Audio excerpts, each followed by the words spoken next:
വിശുദ്ധ യോഹന്നാൻ എഴുതിയ സുവിശേഷം 20-ാം അധ്യായം 1 മുതൽ 10 വരെയുള്ള തിരുവചനങ്ങൾ. ആഴ്ചയുടെ 1-ാം ദിവസം അതിരാവിലെ ഇരുട്ടായിരിക്കുമ്പോൾ തന്നെ മഗ്ദലേന മറിയം ശവകുടീരത്തിൻ്റെ സമീപത്തേക്ക് വന്നു. ശവകുടീരത്തിൻ്റെ കല്ല് മാറ്റപ്പെട്ടിരിക്കുന്നതായി അവൾ കണ്ടു. അവൾ ഉടനെ ഓടി ശിമിയോൻ പത്രോസിനെയും യേശു സ്നേഹിച്ചിരുന്ന മറ്റ് ശിഷ്യൻ്റെയും അടുക്കെത്തി പറഞ്ഞു, കർത്താവിനെ അവർ കല്ലറയിൽ നിന്നും മാറ്റിയിരിക്കുന്നു. എന്നാൽ അവനെ അവർ എവിടെ വെച്ചു എന്ന് ഞങ്ങൾക്കറിഞ്ഞുകൂടാ. പത്രോസ് ഉടനെ മറ്റേ ശിഷ്യരോട് കല്ലറയുടെ അടുത്തേക്ക് പോയി. അവർ ഇരുവരും ഒരുമിച്ചോടി.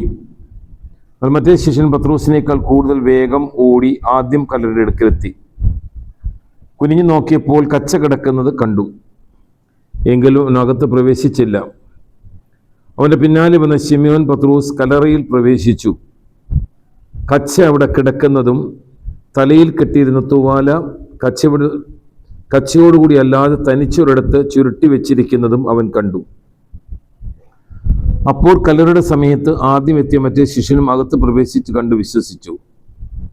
അവൻ മരിച്ചതിൽ നിന്ന് ഉയർത്തെഴുന്നേൽക്കേണ്ടിയിരിക്കുന്നു എന്ന തിരുവെഴുത്ത് അവർ അതുവരെ മനസ്സിലാക്കിയിരുന്നില്ല. അനന്തരം ശിഷ്യന്മാർ മടങ്ങിപ്പോയി. മിശിഹായിൽ ഏറ്റവും പ്രിയമുള്ളവരെയും, ഇന്ന് ലോകം മുഴുവനും ഈസ്റ്റർ സൺഡേ അല്ലെങ്കിൽ ഉയർപ്പ് തിരുനാൾ ആചരിക്കുന്ന ദിവസമാണ്. കർത്താവ് സത്യമായി ഉയർത്തെഴുന്നേറ്റു എന്നുള്ളത് ആദ്യ ജനതയുടെ ക്രിസ്തീയ സമൂഹത്തിൻ്റെ ഒരു സ്വർഗീയ മന്ത്രമായിരുന്നു. കർത്താവ് സത്യമായും ഉയർത്തെഴുന്നേറ്റു. വേദപുസ്തകത്തിൽ നാം പലരും ഉയർപ്പിക്കപ്പെട്ടതായിട്ട് കാണുന്നുണ്ട്. എലിശയുടെ കാലത്ത് ശുനോൻകാരിയുടെ മകനെ ഏലിശ ഉയർത്തെഴുന്നേൽപ്പിക്കുന്നത് നാം കാണുന്നുണ്ട്. യേശുക്രിസ്തു തന്നെ 3 പേരെ ഉയർപ്പിക്കുന്നതായി നമുക്ക് വേദപുസ്തകത്തിൽ വായിക്കാൻ കഴിയും. ജീവന്റെ ഉടയവനായ ക്രിസ്തു പിരിഞ്ഞുപോയ ജീവനെ വിളിച്ചു വരുത്തി 3 പേർക്ക് ജീവൻ പകർന്നു കൊടുക്കുന്നുണ്ട്. നയീംകാരുടെ വിധവയായുടെ മകനും യായൂറുസിന്റെ മകൾക്കും തൻ്റെ സുഹൃത്തായ ലാസറിനും. ഇതവർ സ്വയം ഉയർത്തെഴുന്നേറ്റതല്ല. ദൈവപുരുഷനായ എലീഷായും ദൈവപുത്രനായ യേശുവും അവർക്ക് നൽകിയ അനുഗ്രഹമാണ്. എന്നാൽ ഇവിടെ നാം പ്രഖ്യാപിക്കുന്നത് യേശു സത്യമായും ഉയർത്തെഴുന്നേറ്റു എന്നുള്ളതാണ്. ഇതാണ് ക്രിസ്തീയ ജീവിതത്തിൻ്റെ ഏറ്റവും വലിയ വിശ്വാസ പ്രഖ്യാപനം. ഇതാണ് ക്രിസ്തീയ ജനത്തിൻ്റെ ഏറ്റവും അടിസ്ഥാനപരമായ വിശ്വാസം. അതുകൊണ്ടാണ് വിശുദ്ധനായ പൗലോസ്ലീഹ പറയുന്നത്, യേശു ക്രിസ്തു ഉയർത്തെഴുന്നേറ്റിട്ടില്ലായിരുന്നുവെങ്കിൽ ഞങ്ങളുടെ പ്രസംഗവും നിങ്ങളുടെ വിശ്വാസവും ഒക്കെ വ്യർത്ഥമാണ്. വീണ്ടും പൗലോസ്ലീഹ പറയും, ഈ ലോക ജീവിതത്തിലേക്ക് വേണ്ടി മാത്രമാണ് നിങ്ങൾ യേശു ക്രിസ്തുവിൽ വിശ്വസിക്കുന്നുവെങ്കിൽ നിങ്ങളാണ് ലോകത്തിലെ ഏറ്റവും വലിയ മൂഢന്മാര്. കാരണം അവൻ നമുക്ക് നൽകിയ ഏറ്റവും വലിയ ജീവിത സന്ദേശം അവൻ മരിച്ചവരിൽ നിന്നും ഉയർത്തെഴുന്നേറ്റു എന്നുള്ളതാണ്. ആദിമകാലത്ത് അവൻ ഉയർത്തെഴുന്നേറ്റു എന്നുള്ളതിന് ഏറ്റവും വലിയ 2 തെളിവുകൾ പറയുന്നത്, ഒന്ന് ശൂന്യമായൊരു കല്ലറയാണ്. ഇവിടെ നാം ഇന്ന് മത്തായി യോഹന്നാന്റെ സുവിശേഷം 20-ാം അധ്യായത്തിന്റെ 1 മുതൽ 10 വാക്യങ്ങളിലും നാം കാണുന്ന ഏറ്റവും വലിയൊരു തെളിവായി കാണുന്നത് തന്നെയാണ് ശൂന്യമായ കല്ലറ. ഭക്തസ്ത്രീകൾ പോയി ശിഷ്യന്മാരോടും പറയുന്നത് അങ്ങനെ തന്നെയാണ്. അവൻ കല്ലറയിലില്ല. എന്നാൽ നമുക്ക് മനസ്സിലാക്കാൻ സാധിക്കും, യഹൂദന്മാരുടെ ഇടയിൽ അന്ന് തന്നെ ഇത് പ്രചാരത്തിലായിരുന്നു. തങ്ങൾ ഉറങ്ങിയപ്പോൾ തൻ്റെ ശിഷ്യന്മാർ വന്ന് അവനെ എടുത്തുകൊണ്ടുപോയി എന്നുള്ളത്. ഇന്നും വേണമെങ്കിൽ നമുക്ക് ഇഷ്ടമുള്ള ഒരാളുടെ കല്ലറയെ ശൂന്യമാക്കുവാൻ സാധിക്കും. അപ്പോൾ ശൂന്യമായ ഒരു കല്ലറ കൃത്യമായി യേശു ഉയർത്തെഴുന്നേറ്റു എന്ന് പറയുന്നതിന് ഒരു സയന്റിഫിക്കൽ കാരണമെന്ന് പറയുവാൻ സാധിക്കത്തില്ല. രണ്ടാമത് പറയുന്ന ഒരു കർത്താവ് ഉയർത്തെഴുന്നേറ്റു എന്നുള്ളതിന് തെളിവ് അവൻ ശിഷ്യന്മാർക്ക് പ്രത്യക്ഷപ്പെട്ടു എന്നുള്ളതാണ്. പത്രോസിന് പ്രത്യക്ഷപ്പെട്ടു, ശിഷ്യന്മാർക്ക് പ്രത്യക്ഷപ്പെട്ടു, പ്രിയപ്പെട്ട സ്ത്രീകൾക്ക് പ്രത്യക്ഷപ്പെട്ടു. ഇവിടെയും നമുക്കൊരു വിപരീതവാദം പറയാൻ സാധിക്കും. കർത്താവ് പ്രത്യക്ഷപ്പെട്ടു എന്ന് പറയുന്നതെല്ലാം തൻ്റെ പ്രിയപ്പെട്ടവർക്ക് മാത്രമാണ്, തൻ്റെ കൂടെ ഇരുന്നവർക്ക്, തന്നെ വിശ്വസിച്ചവർക്ക്, തന്നെ സ്നേഹിച്ചവർക്ക്, തൻ്റെ അടുത്ത് വസിക്കുവാൻ ആഗ്രഹിച്ചവർക്കൊക്കെയാണ്.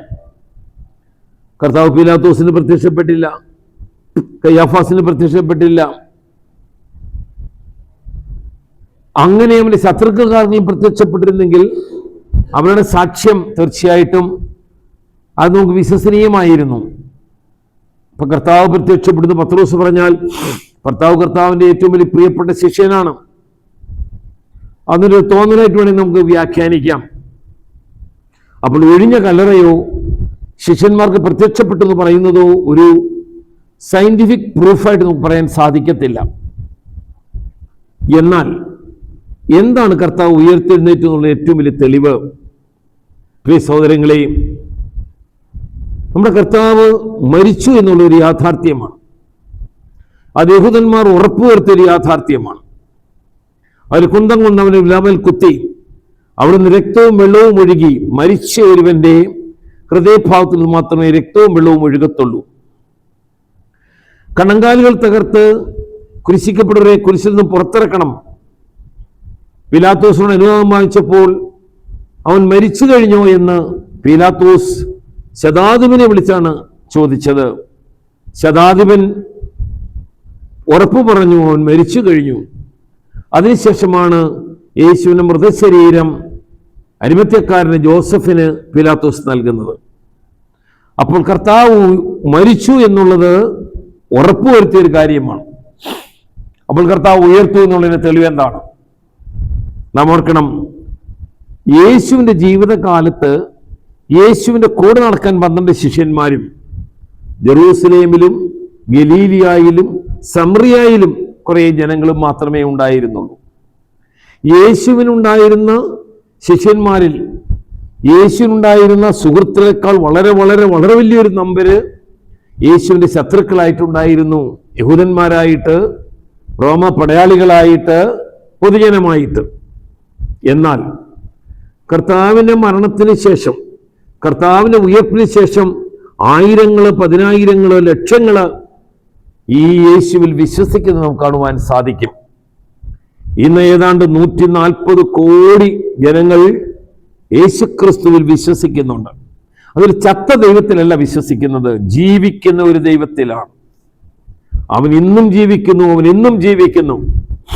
അതാണ് ഈ യേശുവിൽ വിശ്വാസമർപ്പിക്കുവാൻ, വിശ്വാസം ഏറ്റുപറയുവാനുള്ള ഏറ്റവും വലിയ പ്രത്യേകത. കാരണം അവൻ ജീവിക്കുന്നവനായതുകൊണ്ടാണ് അവന് മറ്റുള്ളവരെ തന്നിലേക്ക് ആകർഷിക്കുവാനായിട്ട് സാധിക്കുന്നത്. അവൻ മരിച്ചു, കബറടക്കപ്പെട്ടു, അവൻ പാതാളത്തിലേക്ക് ഇറങ്ങി, അവിടെ നിന്നും മരിച്ചവരുടെ സുവിശേഷം പ്രസംഗിച്ചു. 3-ാം ദിവസം അവൻ ജീവനോടെ ഉയർത്തെഴുന്നേറ്റു. തന്റെ പ്രിയപ്പെട്ടവർക്ക് അവൻ പ്രത്യക്ഷപ്പെട്ടു. 40-ാം ദിവസം അവൻ സ്വർഗത്തിലേക്ക് എടുക്കപ്പെട്ടു. ഇത് വെറും ഒരു അന്ധവിശ്വാസമല്ല, മറിച്ച് ഈ 1000-ങ്ങൾ, 10,000-ങ്ങൾ, ലക്ഷങ്ങൾ, കോടാനുകോടി മനുഷ്യർ ജീവിക്കുന്ന യേശുക്രിസ്തു വിശ്വസിക്കുന്നു എന്നുള്ളതാണ് അവൻ ഉയർത്തെഴുന്നേറ്റു എന്നുള്ളതിന്റെ ഏറ്റവും വലിയ പ്രത്യേകത. പ്രിയ സഹോദരങ്ങളെ, വ്യാഴാഴ്ചയും വെള്ളിയാഴ്ചയും ശനിയാഴ്ചയും ദുഃഖത്തിന്റെ ദിവസമായിരുന്നുവെങ്കിൽ, ഭയത്തിന്റെ ദിവസമായിരുന്നെങ്കിൽ, ഒളിച്ചോടലിന്റെ ദിവസമായിരുന്നെങ്കിൽ, അന്ധകാരത്തിന്റെ ദിവസങ്ങളായിരുന്നെങ്കിൽ, ഞായറാഴ്ച പ്രകാശത്തിന്റെ ദിവസമാണ്, പ്രത്യാശയുടെ ദിവസമാണ്, ജീവന്റെ ദിവസമാണ്. കാരണം കർത്താവ് സത്യമായും ഉയർത്തെഴുന്നേറ്റു. ഒരു കല്ലറയ്ക്കും അവനെ ഒതുക്കാൻ സാധിച്ചില്ല. ലോകത്തിൽ ആരും വിശ്വസിച്ചില്ലെങ്കിലും യഹൂദന്മാർ ചിന്തിച്ചിരുന്നു ഇവന് ഉയർത്തെഴുന്നേൽക്കുമെന്ന്. കാരണം ഇവനെ മരിച്ച് കബറടക്കി കഴിഞ്ഞപ്പോൾ യഹൂദ പ്രമാണികൾ പോയി പിലാത്തോസിനോട് പറഞ്ഞു, ഇവൻ ജീവിച്ചിരുന്നപ്പോൾ ഉയർത്തെഴുന്നേൽക്കുമെന്ന് പറഞ്ഞവനാണ്. ഇവന്റെ ശിഷ്യന്മാർ ഇവനെ മോഷ്ടിച്ചിട്ട് ഉയർത്തെഴുന്നേറ്റു എന്ന് പറയും. അതുകൊണ്ട് കല്ലറയ്ക്ക് കാവൽ നിൽക്കണമെന്നവരാവശ്യപ്പെട്ടു. മനുഷ്യ ചരിത്രത്തിൽ, ലോക ചരിത്രത്തിൽ ആദ്യമായി മരിച്ച് നിർജീവമായി അടക്കപ്പെട്ട ഒരു മനുഷ്യന്റെ കല്ലറ സീല് വെച്ച് പടയാളികൾ കാവൽ നിൽക്കുന്നത് നമുക്ക് കാണുവാനായിട്ട് സാധിക്കും. അതിന്റെ അർത്ഥം എന്താണ്? പറയാതെ യഹൂദന്മാർ ചിന്തിച്ചിരുന്നു, ഒരു പക്ഷേ ഇവൻ ഉയർത്തെഴുന്നേറ്റേക്കും. കൂടെ നടന്ന പത്രോസോ അന്ത്രയോസോ യാക്കോബോ ഒന്നും ചിന്തിച്ചില്ല. പ്രിയപ്പെട്ട സ്ത്രീകൾ ആരും അത് ചിന്തിച്ചില്ല. പക്ഷെ യഹൂദന്മാർ അങ്ങനെ ചിന്തിച്ചു. അവൻ അതുകൊണ്ട് എന്ത് ചെയ്തു? ഈ ഖബറിന് അവർ കാവൽ നിൽക്കുന്നത് നമുക്ക് കാണുവാനായിട്ട് സാധിക്കും. എന്നാൽ ആ കാവലുകളെയെല്ലാം തകർത്തുകൊണ്ട്, ആ ഖബറിന്റെ കല്ലറകളെല്ലാം തകർത്തുകൊണ്ട് അവൻ ജീവനോടെ ഉയർത്തെഴുന്നേറ്റു. അവനെ ആ ഒരു കല്ലറയ്ക്കും ഒതുക്കി വെക്കാൻ സാധിച്ചില്ല, ഒരു പൂട്ടിനും അവനെ പൂട്ടിവെക്കാൻ സാധിച്ചില്ല. കാരണം അവൻ ജീവന്റെ ഉടയവനാണ്. അവനാണ് ഈ പ്രപഞ്ചത്തെ സൃഷ്ടിച്ചവൻ, അവനാണ് ഈ പ്രപഞ്ചത്തെ പരിപാലിക്കുന്നവൻ, അവനാണ് ഈ പ്രപഞ്ചത്തെ സംരക്ഷിക്കുന്നവൻ, അവനാണ് ഈ പ്രപഞ്ചത്തിന്റെ രക്ഷകൻ. അവനെ ആർക്ക് തടഞ്ഞു നിർത്താൻ സാധിക്കും? അവനെ ആർക്ക് ഒതുക്കി നിർത്താൻ സാധിക്കും? അവൻ ഈ പ്രപഞ്ചത്തിന്റെ മുഴുവൻ അധിപനാണ്. അവൻ ജീവനോടെ ഉയർത്തെഴുന്നേറ്റു. പ്രിയ സഹോദരങ്ങളെ, ഇന്ന് അവൻ നൽകുന്ന ഏറ്റവും വലിയ സന്ദേശം എന്താണെന്ന് ചോദിച്ചാൽ, നിങ്ങൾക്ക് സമാധാനം എന്നുള്ളതാണ്. ലോകം തരുന്നൊരു സമാധാനമല്ല, ഉയർത്ത കർത്താവ് തരുന്നൊരു സമാധാനം. നമുക്കറിയാം, ഈ ലോകത്തിൽ പലതിനും നമുക്ക് സമാധാനം തരാൻ സാധിക്കും.